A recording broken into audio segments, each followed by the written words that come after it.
Today, we will read the story of Forrest Gump, a very special man with a simple heart and an amazing life. This story is based on the book written by Winston Groom and retold by John Escott in easy English. Forrest is not like other people. He is slow to learn, but he is kind, honest, and brave. He doesn't speak many big words, but he does big things in life. He becomes a football player, a soldier, a ping-pong champion, and even a shrimp boat captain.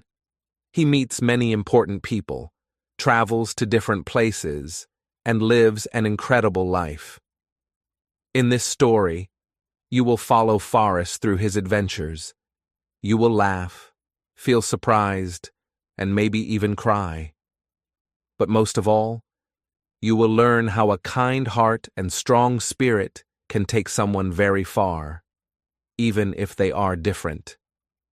Let's begin this heartwarming story of Forrest Gump and improve our English as we go. Chapter 1. School and Football. I was born an idiot, but I'm cleverer than people think. I can think things okay, but when I have to say them or write them down, sometimes they come out all wrong.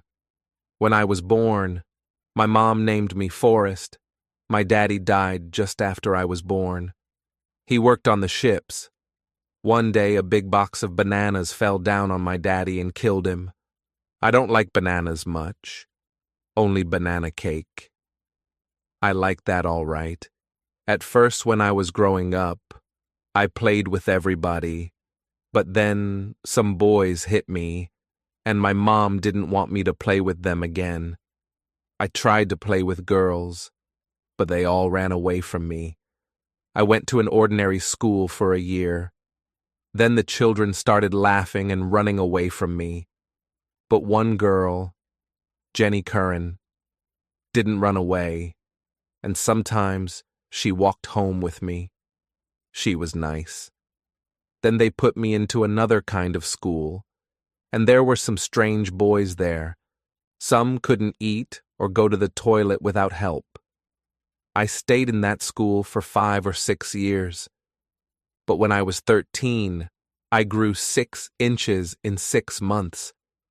And by the time I was 16, I was bigger and heavier than all the other boys in the school. One day, I was walking home, and a car stopped next to me. The driver asked me my name, and I told him. "What school do you go to?" he asked. I told him about the idiot school. "Do you ever play football?" he asked. "No," I told him. "I see other people playing, but I don't play, and they never ask me to play with them." "Okay," the man said. 3 days later, the man in the car came and got me out of school. Mom was there, and they got all the things out of my desk and put them in a brown paper bag. Then they told me to say goodbye to the teacher. The man in the car took me and Mom to the new high school. There, an old man with gray hair asked me lots of questions. But I knew that they really wanted me to play football. The man in the car was a football coach called Fellers. Coach Fellers asked me to put on a football suit, then asked me to undress and dress again 20 times until I could do it easily. I began to play football with the high school team, and Coach Fellers helped me. And I went to lessons in the school. One teacher, Miss Henderson, was really nice. She taught me to read. And who do you think I saw in the school cafe? Jenny Curran. She was all grown up now, with pretty black hair, long legs, and a beautiful face. I went and sat with her, and she remembered me. But there was a boy in the cafe who started calling me names and saying things like, "How stupid." Then he threw some milk at me, and I jumped out of my chair and ran away. A day or two later, after school in the afternoon. He and his friends came up to me and started pushing and hitting me. Then they ran after me across the football field. I ran away fast. I saw that Coach Fellers was watching me. He had a strange look on his face, and he came and told me to put on my football suit. That afternoon, he gave me the ball to run with. The others started running after me, and I ran as fast as I could. When they caught me, it needed 8 of them to pull me down. Coach Fellers was really happy. He started jumping up and down and laughing. And after that, everybody liked me. We had our first game, and I was frightened. But they gave me the ball, and I ran over the goal line 2 or 3 times. People were really kind to me after that. Then, something happened, which was not so good. I want to take Jenny Curran to the cinema, I told Mom one day. So she phoned Jenny's mom and explained.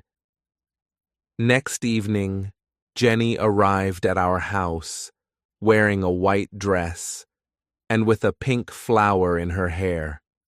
She was the prettiest thing that I ever saw. The cinema was not far from our house. Jenny got the tickets, and we went inside. The film was about a man and a woman, Bonnie and Clyde, and there was a lot of shooting and killing. Well, I laughed a lot. But when I did this, people looked at me, and Jenny got down lower and lower in her place. Once I thought she was on the floor, and I put my hand on her shoulder to pull her up. But I pulled her dress, and it came open, and she screamed. I tried to put my hands in front of her, because there were people looking at us. Then 2 men came and took me to an office. A few minutes later, 4 policemen arrived and took me to the police station. Mom came to the police station. She was crying, and I knew that I was in trouble again. And I was in trouble. But I was lucky. Next day, a letter arrived from a university. It was good news. If I played in their football team, there was a place for me in school there. And the police said, "That's okay with us. Just get out of town."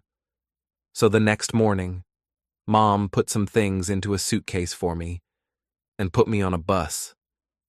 She was crying again, but they started the bus, and away I went. Chapter 2. Life at University. When we got to the university, Coach Bryant came to talk to us. "Last man to get to the practice field will get a ride there on my shoe," he shouted at us. And he meant it when he said that kind of thing. We soon learned that. The building that I went to live in was nice on the outside, but not on the inside. Most of the doors and windows were broken, and the floor was dirty. I lived in a room with a man called Curtis. He crashed into the room with a wild look in his eyes. He wasn't very tall, but he was very strong. "Where are you from?" he asked. "Mobile," I told him. "That's a stupid town," he said. And that was all of our conversation for several days. On the practice field, things didn't start very well. I got the ball, but I ran the wrong way with it. And everybody got angry and started shouting at me. But Coach Bryant called me across. "Just get in the line and start catching the ball," he told me. And then I told him something that he didn't want to hear. "They never taught me to catch a ball at high school," I said. It was difficult enough for me just to remember where our goal line was. I don't think he was very pleased, but he started to teach me to catch. I wanted my mom, and I wanted to go home. I didn't like that place, and Curtis was always angry, and I couldn't understand him. He had a car, and sometimes he gave me a ride to the practice field, But one day, when he had to change a wheel on the car, I helped him. "If you're an idiot," he said, angrily. "How do you know how to do that?" "Maybe I am an idiot," I said, "but I'm not stupid." Then Curtis ran after me and called me all kinds of terrible names. After that, I moved my bed to another room. The first football game was on Saturday. I ran well, and we won 35-3. Everybody was pleased with me. I phoned Mom to tell her. "I heard the game on the radio," she said. "I was so happy. I wanted to cry. That night, everybody went to parties, but nobody asked me to go. I went back to my room, but I heard music from somewhere upstairs. I found a young man who was sitting in his room playing the harmonica. His name was Bubba. He broke his foot in football practice and couldn't play in the game. I sat and listened to him. We didn't talk, but after about an hour, I asked, "Can I try it?" And he said okay and gave me the harmonica. I began to play. After several minutes, Bubba was getting really excited and saying, "Good, good, good." Then he asked, "Where did you learn to play like that?" "I didn't learn anywhere," I said. When it got late, he told me to take the harmonica with me, and I played it for a long time in my room. Next day I took it back to Bubba. "Keep it," he said. "I've got another one." I was really happy, and I went and sat under a tree and played all day. It was late afternoon when I began to walk back to my room. Suddenly, I heard a voice shout, "Forrest!"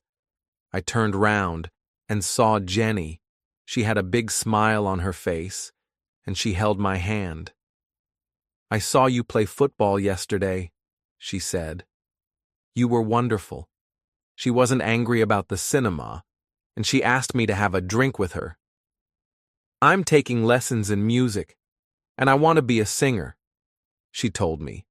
"I play in a little group. We're playing at the Student Center tomorrow night. Why don't you come and listen?" "Okay," I said. Chapter 3. The Big Game. On Friday night, I went to the Student Center. There were a lot of people there, and Jenny was wearing a long dress and singing. 3 or 4 other people were in the group with her, and they made a good sound. Jenny saw me and smiled, and I sat on the floor and listened. It was wonderful. They played for about an hour, and I was lying back with my eyes closed, listening happily. How did it happen? I'm not sure. But suddenly I found that I was playing my harmonica with them. Jenny stopped singing for a second or two, and the others in the group stopped playing. Then Jenny laughed and began to sing with my harmonica, and then everybody was saying, "Wonderful." To me, Jenny came to see me. "Forrest, where did you learn to play that thing?" "I didn't learn anywhere," I told her. Well, after that, Jenny asked me to play with their group every Friday and paid me $25 every time. The only other important thing that happened to me at the university was the big game at the Orange Bowl in Miami that year. It was an important game which Coach Bryant wanted us to win. The game started, and the ball came to me. I took it and ran straight into a group of big men on the other team. Crash. It was like that all afternoon. When they were winning 28-7, Coach Bryant called me across. "Forrest," he said, "all year we have secretly taught you to catch the ball and run with it. Now you're going to run like a wild animal. Okay?" "Okay, Coach," I said, and I did. Everybody was surprised to see that I could catch the ball. Suddenly it was 28-14. And after I caught it 4 or 5 more times, it was 28-21. Then the other team got 2 men to run after me. But that meant Gwyn was free to catch the ball, and he put us on the 15-yard line. Then Weasel, the kicker, got a field goal, and it was 28-24. But then things began to go wrong again. Weasel made a bad mistake, and then the game finished, and we were the losers. Coach Bryant wasn't very happy. "Well, boys," he said, "there's always next year, but not for me." I soon learned that. I couldn't stay at the university. I wasn't clever enough at the lessons, and there was nothing that anybody could do about it. Coach Bryant was very sad. "I knew this would happen, Forrest," he said. But I said to them, "Just give me that boy in my team for a year." And we had a good year. The best year, Forrest. Good luck, boy.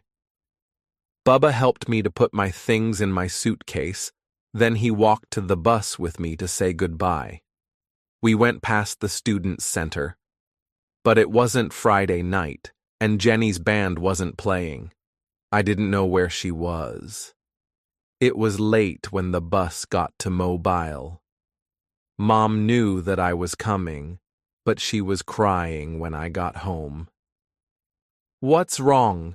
I asked. "A letter came," she cried.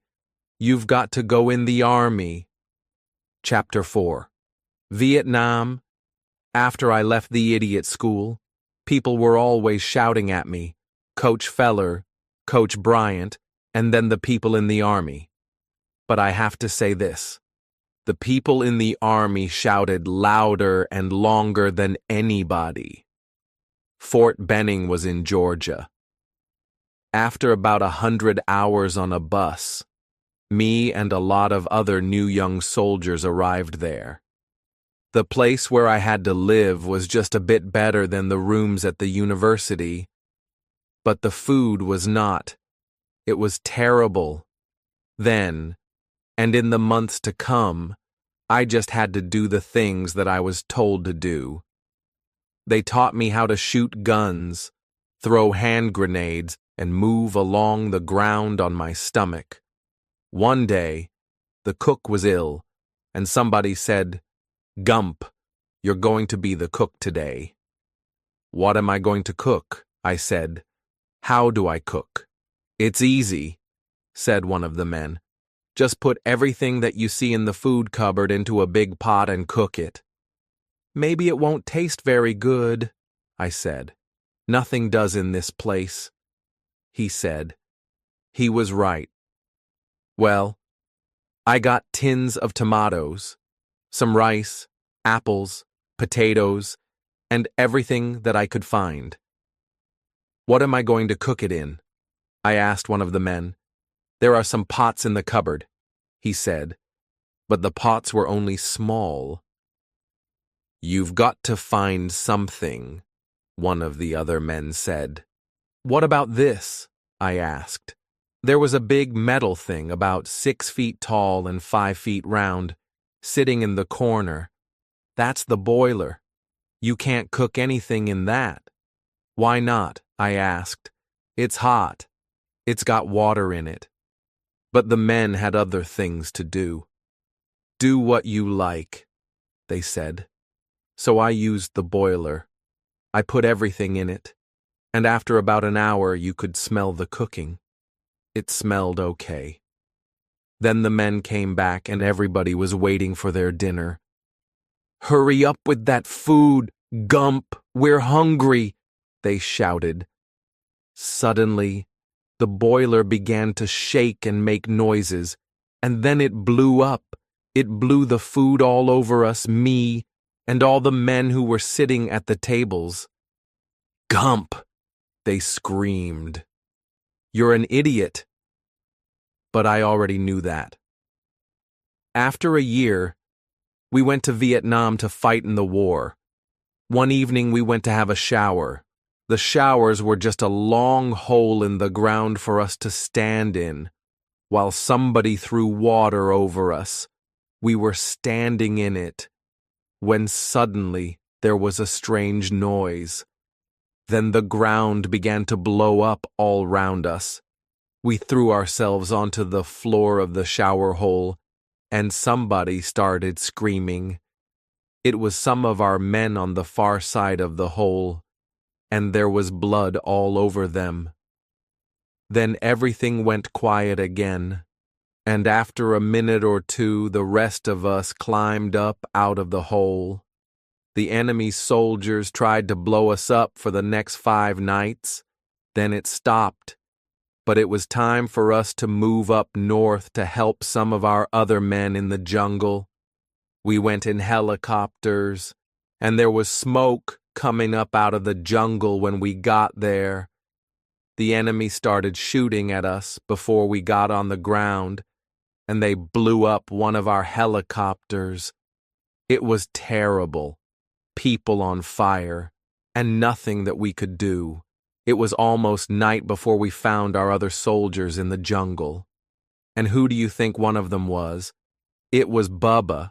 Well, in between the shooting, Bubba told me about himself. His foot got too bad to play football, and he had to leave the university, but his foot wasn't too bad for the army to get him. And here he was. What happened to Jenny Curran? I asked. She left school and went off with a group of people who were against the war, he said. Chapter 5. Danger in the Jungle. There was a little valley between 2 hills. We were on one hill, and the enemy was on the other. Then we got orders to move the machine gun about 50 meters to the left of the big tree that was in the middle of the valley, and to find a safe place to put it before the enemy blew us all up. We found a place to put the gun and stayed there all night. We could hear shooting all round us, but they didn't hit us.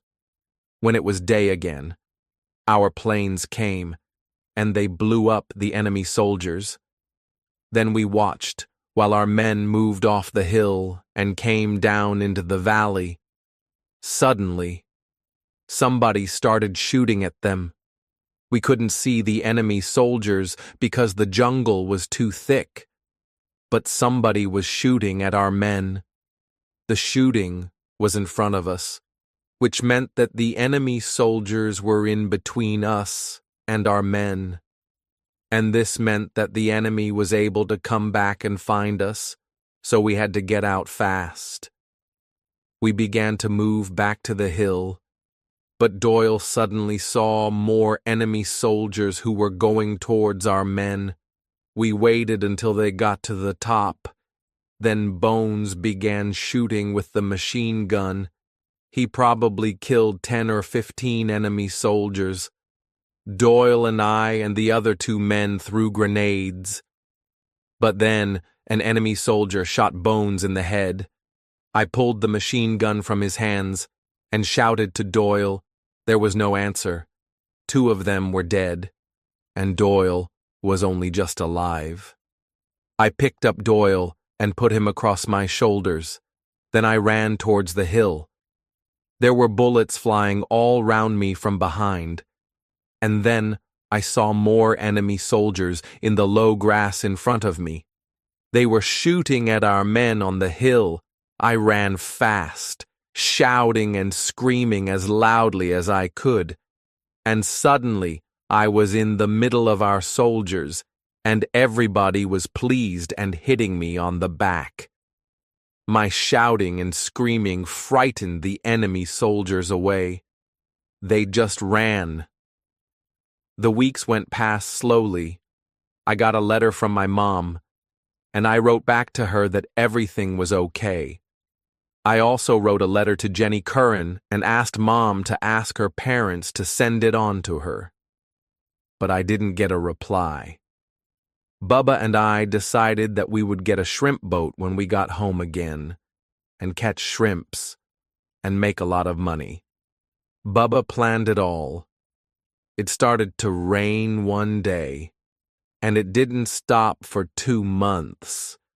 But we still had to look for enemy soldiers, and one day we found them. We were crossing a rice field when suddenly they started shooting at us. Somebody shouted, "Back!" I picked up my machine gun and ran toward some trees. I looked round for Bubba, but he wasn't there. Then I heard that he was out in the rice field, and he was hurt. So I left my gun by the trees and ran back into the field. "Gump! You can't go out there!" somebody shouted, but I just ran. Halfway out, I saw another man who was hurt. He was holding a hand up to me, so I picked him up and ran back to the trees with him. Then I ran out again and found Bubba.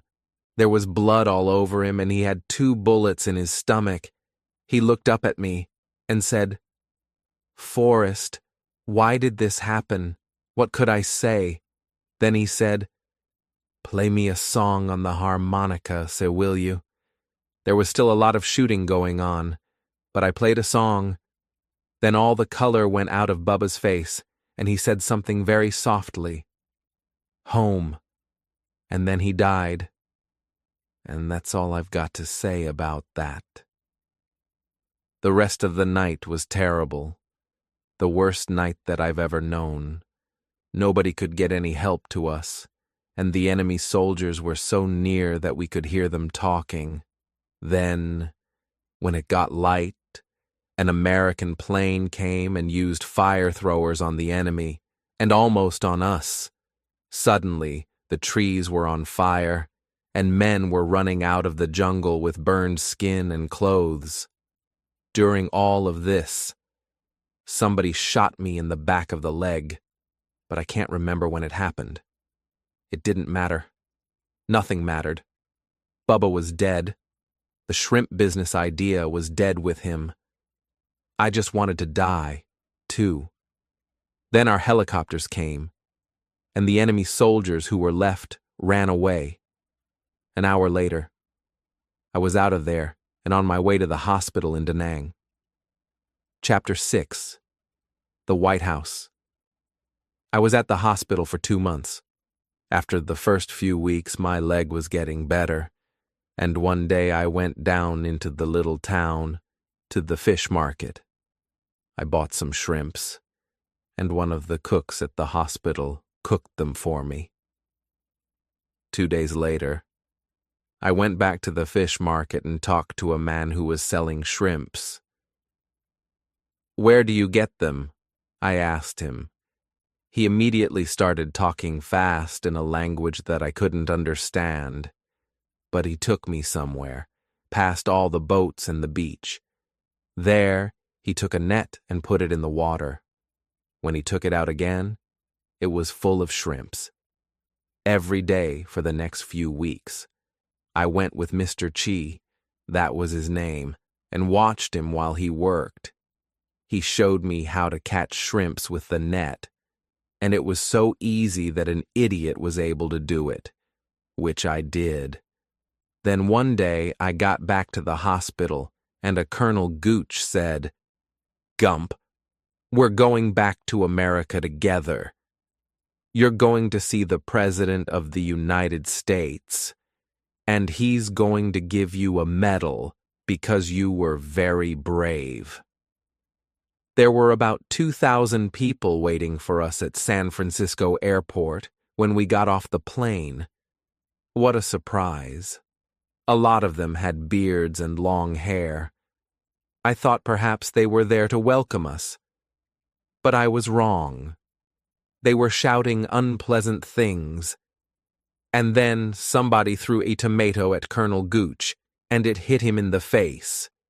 He tried to clean it off and not look angry. But I didn't want to wait for them to start throwing things at me. No, sir! I started running. The people ran after me, all 2,000 of them. But they couldn't catch me. I ran all round the airport, and then I ran into a toilet and locked the door. I waited in there for almost an hour before I came out again. I went to look for Colonel Gooch. and I found him in the middle of a group of policemen. He was looking very worried until he saw me. "Come on, Con Gump," he said. "The plane for Washington is waiting for us." The Army sent a car to meet us at Washington Airport, and we drove to a really nice hotel. After we put our suitcases in our rooms, the colonel asked me to go out to a bar with him for a drink. "People are different here," he told me. "They aren't like the people in California." He was wrong. When we got there, he bought me a beer, and he was telling me about the president and my medal when something happened. A pretty girl came up to our table, and the colonel thought she was a waitress. "Get us 2 more drinks, please," he said. She looked at him and said, "I won't get you anything, not as much as a glass of warm river water, you pig." Then she looked at me and said, "And how many babies have you killed today, you big ape?" Well, after that, we went back to the hotel. Next morning, we got up early and went to the White House, where the president lives. It's a really pretty house with a big garden. A lot of Army people were there, and they immediately started shaking my hand and telling me that I was a brave man and that they were pleased to meet me. The president was a great big old man who talked like somebody from Texas, and there were a lot of people standing round him in the flower garden. Then an Army man started to read something, and everybody listened. Everybody but me, because I was hungry and wanted some breakfast. At last, the Army man finished reading, and then the president came up and gave me the medal. After that, he began to shake my hand.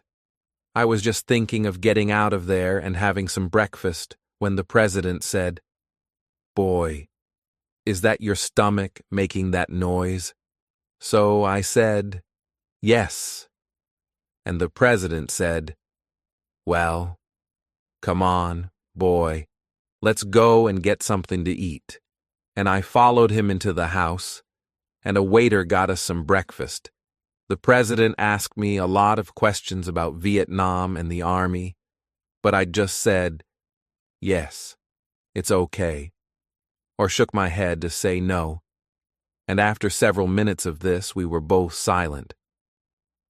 "Do you want to watch TV?" the president asked suddenly. So me and the President of America watched TV while I ate my breakfast.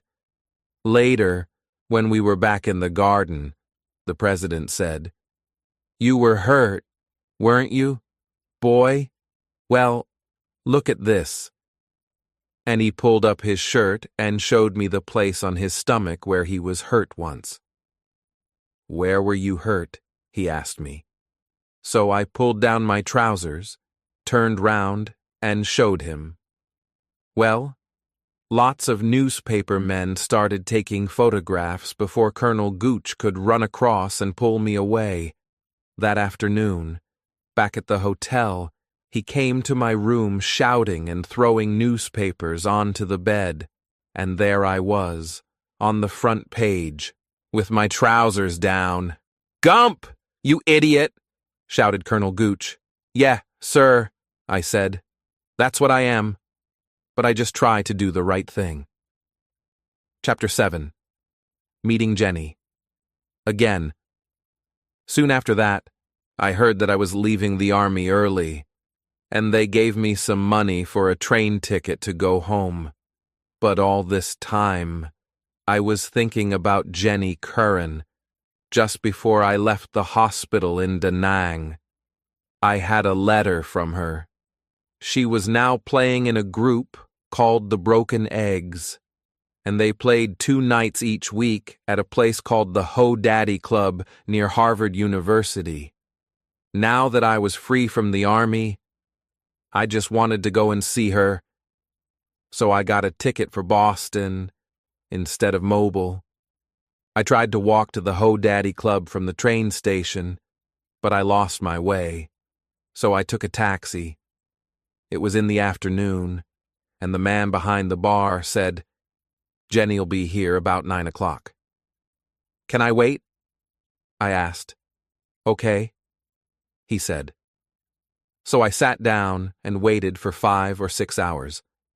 Students began to come in, most of them wearing dirty jeans. The men had beards, and the women had long, untidy hair.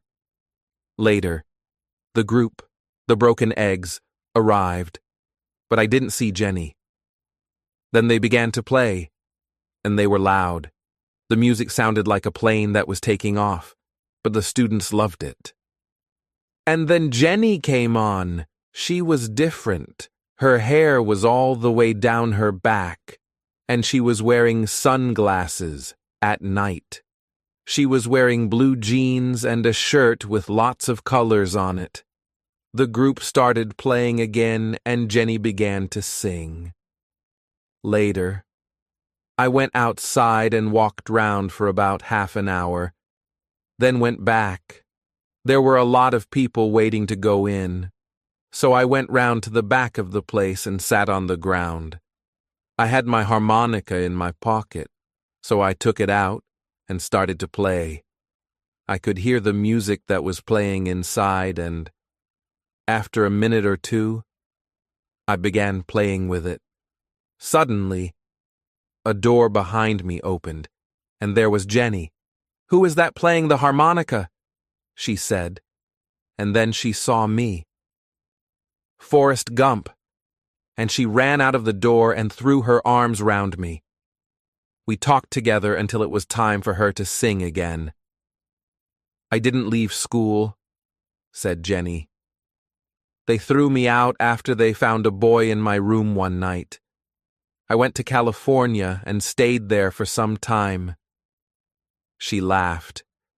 "I wore flowers in my hair and talked about love, but the people that I was with were strange. Then I met a man, and we came to Boston. But he was dangerous. He was against the war, like me, but he blew up buildings and things. I couldn't stay with him. Next, I met a teacher from Harvard University, but he was married. Then I began to sing with the broken eggs." "Where do you live?" I asked. "With my boyfriend," she said. "He's a student. You can come back and stay with us tonight." The boyfriend's name was Rudolph. He was a little man, and he was sitting on the floor with his eyes shut when we got to Jenny's flat. "Rudolph, this is Forrest," Jenny said. "He's a friend of mine from home, and he's going to stay with us for a few days." Rudolph didn't speak or open his eyes, but he put up his hand and smiled. Next morning, when I got up, Rudolph was still sitting on the floor with his eyes shut. That afternoon, Jenny took me to meet the other people in the group, and that night I began playing my harmonica with them at the Ho Daddy Club. It went well, and I played with them every night after that. Then one day I came back to the flat and Jenny was sitting on the floor. "Where's Rudolph?" I asked.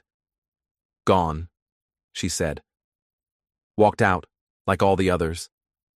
And then she started to cry. "Don't cry, Jenny," I said, and I put my arm round her. Well, it started like that. But the next minute we were kissing and making love. And when we finished, Jenny said, "Forrest, where have you been all this time?" Chapter 8. Into Space. Spring and summer went by, and I continued to play my harmonica with the group. It was my happiest time of all. But, you've guessed it, something went wrong. How did it happen? I don't know. But one night I was sitting outside the Ho Daddy Club, smoking a cigarette, when a girl smiled and came up to me. She sat down across my legs and put her arms round me. She was laughing and kissing me, and I didn't know what to do. Suddenly, the door opened behind me, and there was Jenny. "Forrest, it's time to—" She stopped when she saw me with the girl. Then she said, "Oh no, not you too." I jumped up and pushed the girl away. "Jenny," I said. "Stay away from me, Forrest," she said. "You men are all the same. Just stay away from me." She didn't speak to me again that night. And the next morning she told me to find another place to live. I went to live with Moses, one of the other men in the group, and soon after that, Jenny went to Washington to talk and work against the war. Moses wrote down the address for me. So I went back to Washington too. There was a lot of trouble there. Police were everywhere, and people were shouting and throwing things, and the police were taking some of them away. I went to find Jenny's address, but there was nobody at home. I waited outside for most of the day. Then, at about 9 o'clock, a car stopped near the house, and some people got out. And there she was. I started to walk towards her, but she turned and walked away. The other people, 2 men and a girl, didn't know what to say. "What's wrong with her?" I asked one of the 2 men. "She just got out of prison," he said. "She was there all night before we could get her out." Jenny was in the back of the car now. So I went over and talked to her through the window. I told her how I felt. I was sorry about the girl, and I didn't want to play in the group without her. She listened quietly, then opened the car door for me to get in, and we sat and talked. The others were talking about something that would happen the next day. Some American soldiers planned to take off their Vietnam medals and throw them away in front of the crowds of people. Suddenly Jenny said, "Did you know that Forrest won a medal?" The others went quiet and looked at me, then looked at Jenny. Next morning, Jenny came into the living room. I was sleeping on the floor of their house. She woke me up. "Forrest," she said, "I want you to do something for me." "What?" I said. "I want you to come with us today. And I want you to wear your army clothes." "Why?" I asked. "Because you're going to do something to stop all the killing in Vietnam." You can guess what I had to do, and can't you? I had to throw away my medal with the other American soldiers. But because my medal was a more famous medal than theirs, it was more important to Jenny and her friends. But it got me into more trouble. Oh, I threw my medal away. Okay, but it hit somebody really important, one of the president's men. So they threw me into prison. Why do things like that always happen to me? As it happened, I didn't stay in prison long, because they soon realized that I was an idiot, and they put me in a special hospital for idiots. It was the doctors at the hospital who decided to send me to NASA. That's the space center at Houston, in Texas. "You're just the kind of person that they're looking for," the doctors told me. I soon understood why. NASA sent me on a journey into space with a woman and an ape. Me, a spaceman. It was very strange. All kinds of things went wrong because of that ape. Instead of coming down in the sea when we returned, the spaceship came down in the jungle somewhere, and it was 4 years before the NASA people found us. But the ape and I were soon good friends. His name was Sue. Yes, I know it's a girl's name. But they sent a male ape up by mistake, and NASA didn't like to tell the newspapers that. And it was in the jungle that I met Big Sam, a man who taught me to play chess, and that was important, as you will see later. Chapter 9. A Real Idiot. of course. The first thing that I wanted to do when I got back to America was find Jenny. So I phoned Moses in Boston. The Broken Eggs group has broken up, he told me. I don't know what happened to Jenny. I heard that she went to Chicago, but that was 5 years ago. Do you have a telephone number, man, or anything? I asked. It's an old number, he said. But perhaps she's still there. I phoned the number, and she wasn't. Jenny Curran? A man's voice said, she went to Indianapolis, got a job at the Tempera factory. So I went to Indianapolis on the bus. The Tempera factory was outside the town. I asked about Jenny at the office, and the woman said, yes, she works in here. Why don't you wait at the side of the factory? It's almost lunchtime, and she'll probably come out. So I did. A lot of people came out at lunchtime. Then Jenny came out. She went and sat under a tree on the grass and began eating an apple. I went up behind her and said, that looks like a nice apple. She didn't look up. She just said, Forrest, it has to be you. A minute later, I had my arms round her and we were both crying. People were watching us with strange looks on their faces. But it didn't matter. Jenny and me were together again. I finish work in 3 hours. Forrest, Jenny said, why don't you wait for me in that bar across the street? Then I'll take you to my place. So I waited in the bar, and I got into the wrestling business. How? I'll tell you. It started when I arm wrestled a man in the bar and won some money on a bet. That gave me an idea. But at first, I didn't say anything to Jenny. She came across to the bar after work, and we had a drink and talked. I saw you on TV when you went up into space, Forrest, she said. And I told her all about that, and about Sue, the ape. What happened to him? She asked. I don't know, I said, but he was a good friend. Later, we went back to Jenny's flat, and she said, you can stay here. Next day, when Jenny went to work, I went back to the bar. Several people wanted to try arm wrestling with me again, and I said okay. None of them won because I was too strong, but plenty of people wanted to try their luck. After about a month, I was winning nearly $200 a week, arm wrestling.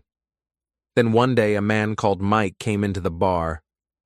You can make a lot more money, he told me. How? I asked. Wrestling. Real wrestling, he said. I can teach you. To make a long story short, he did. Jenny wasn't happy about the wrestling, but I won a lot of money. Sometimes by winning fights, sometimes by losing them because Mike told me to lose them. Yes, that happens too. But then I did something stupid again.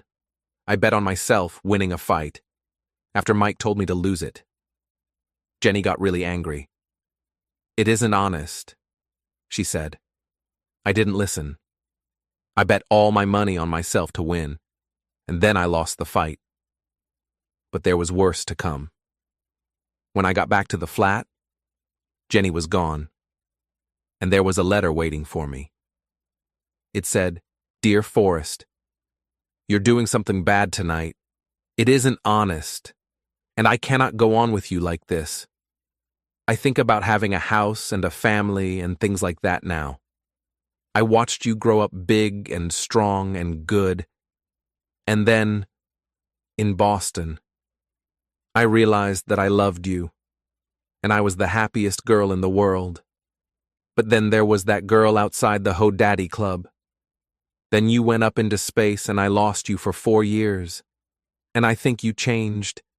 And I think perhaps I changed, too. I just want to live in an ordinary way now. So, I must go and find it.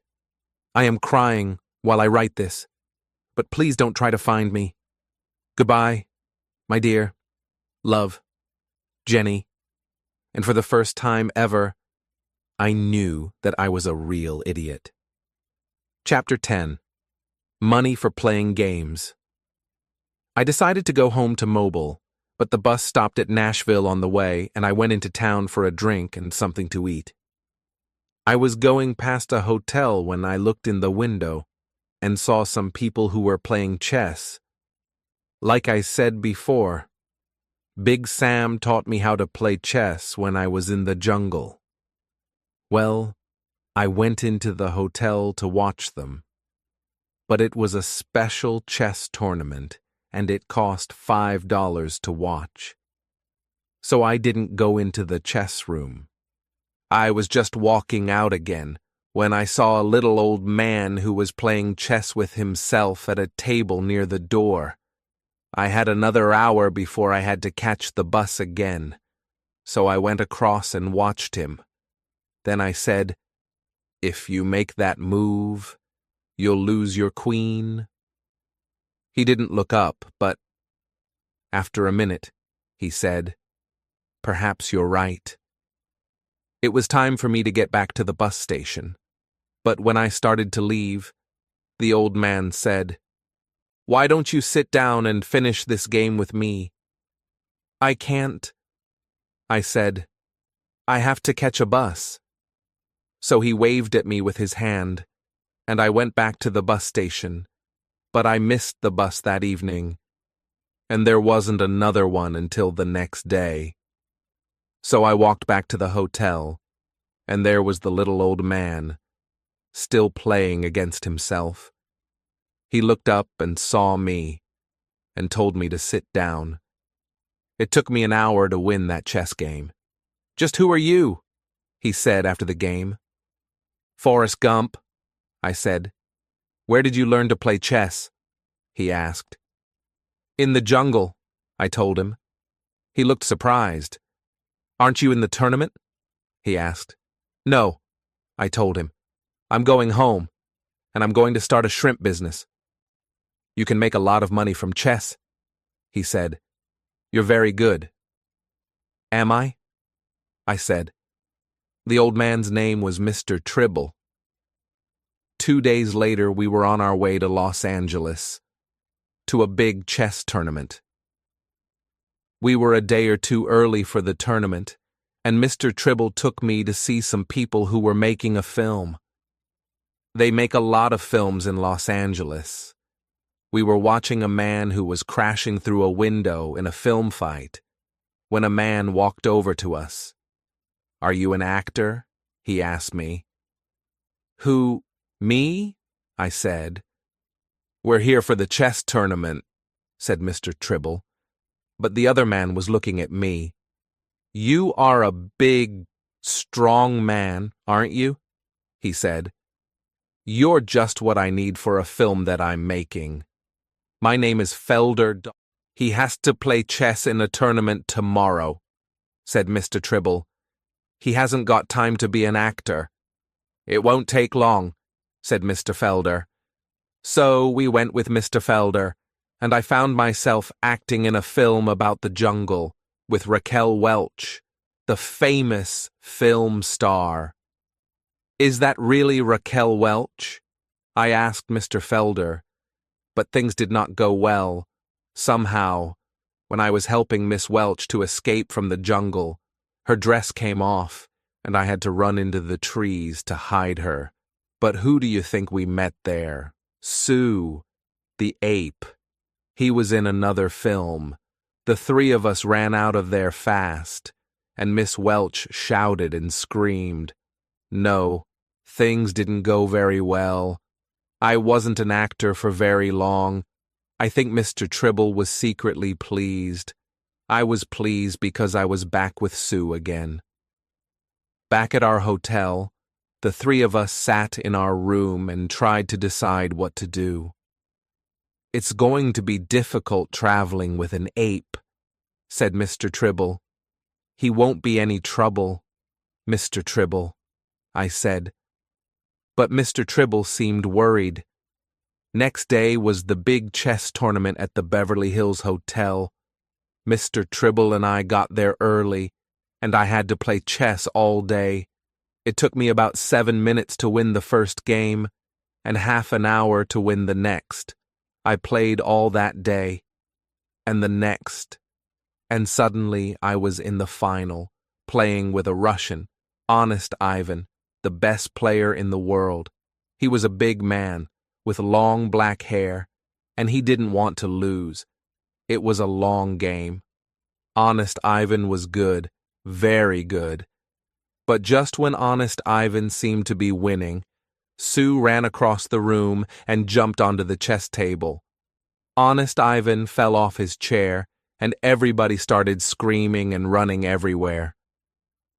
"Let's get out of here.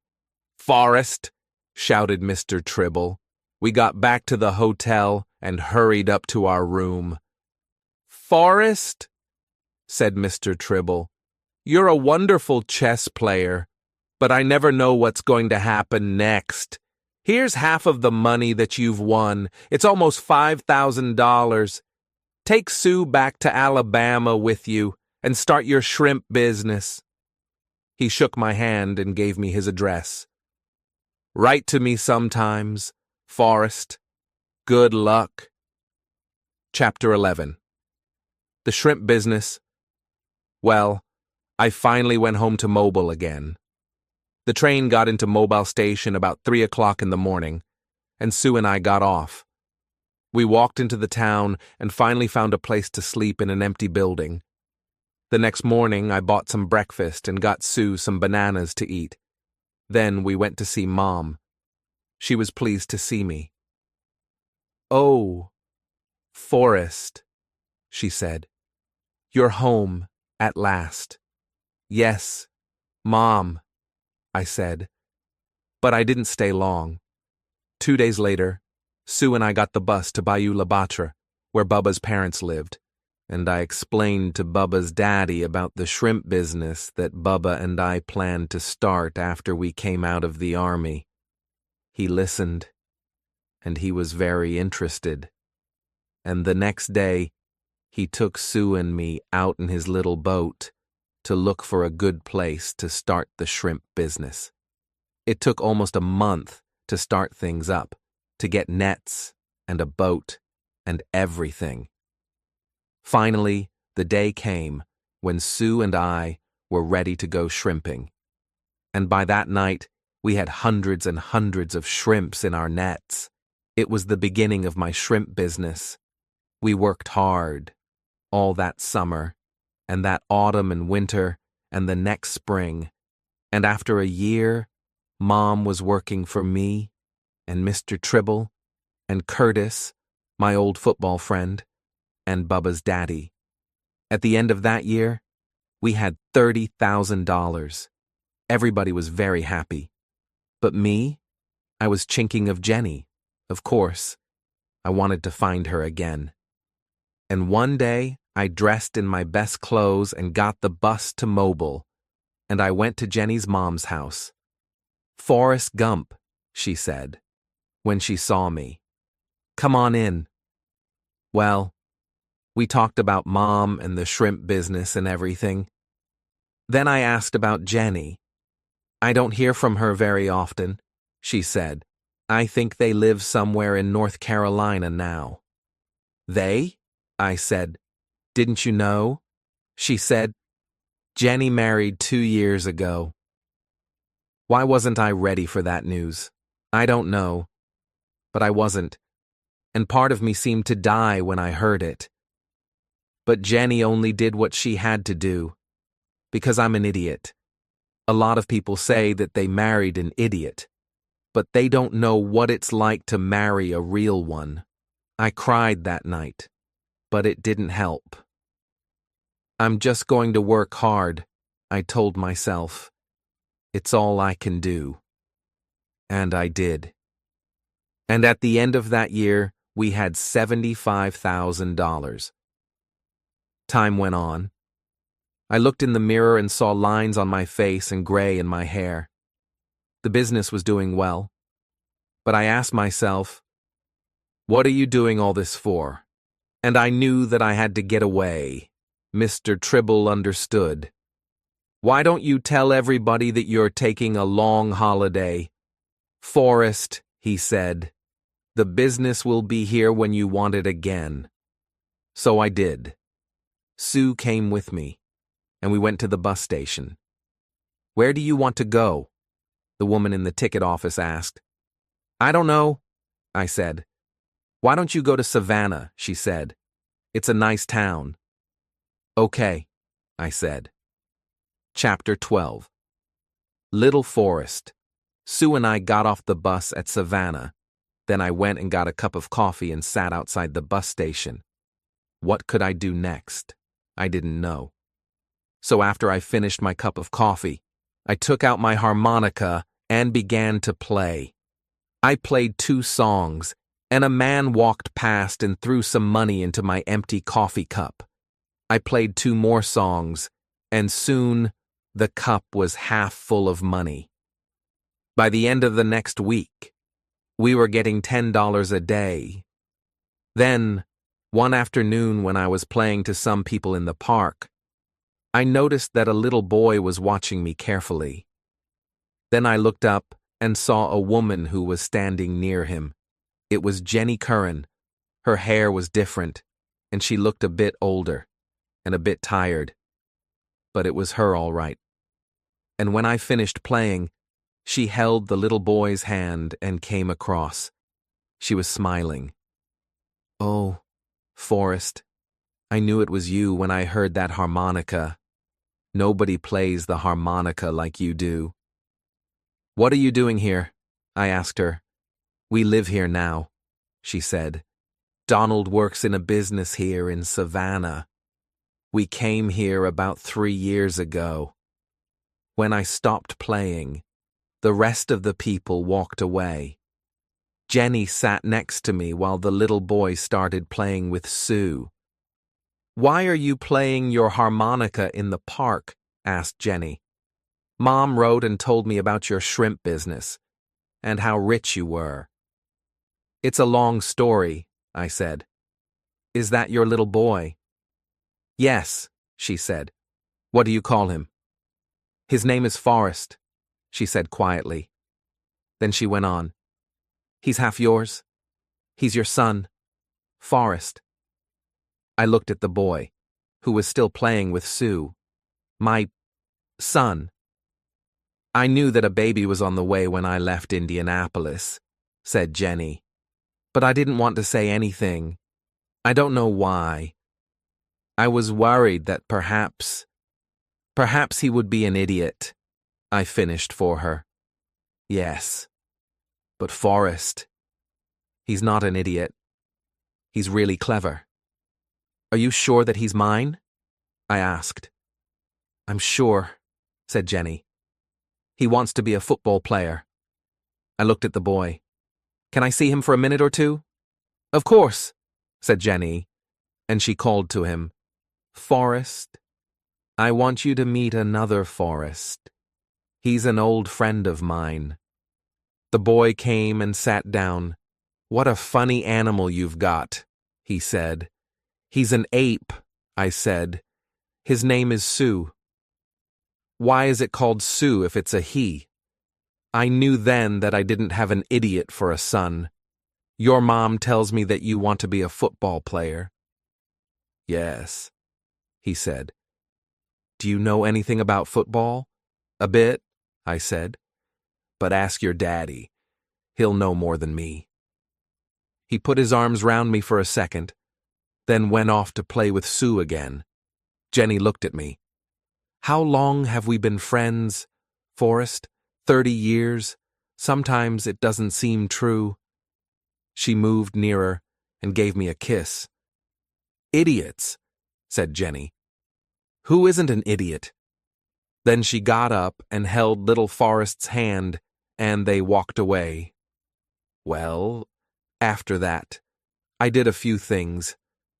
First, I phoned Mr. Tribble and told him to give some of my money from the shrimp business to my mom, and some to Bubba's daddy. "Then send the rest to Jenny and little Forrest," I said. That night I sat up thinking, perhaps I can put things right with Jenny, I thought, now that I've found her again. But the more I thought about it, the more I finally understood that it was better for the boy to be with Jenny and her husband, and not to have an idiot for a father. An idiot? Yes, I'm an idiot. But most of the time I just try to do the right thing. Forrest Gump is not just a story about one man. It is a story about life, love, and being true to yourself. Forrest never tries to be like other people. He simply does what he thinks is right. He loves deeply, he helps others, and he keeps going, no matter what happens. In the end, Forrest teaches us that we don't need to be the smartest or the fastest to live a great life. We just need to be kind, stay strong, and never give up. Life can be full of surprises, just like a box of chocolates. You never know what you're going to get. Thank you for reading Forrest Gump with us here on Read and Learn English.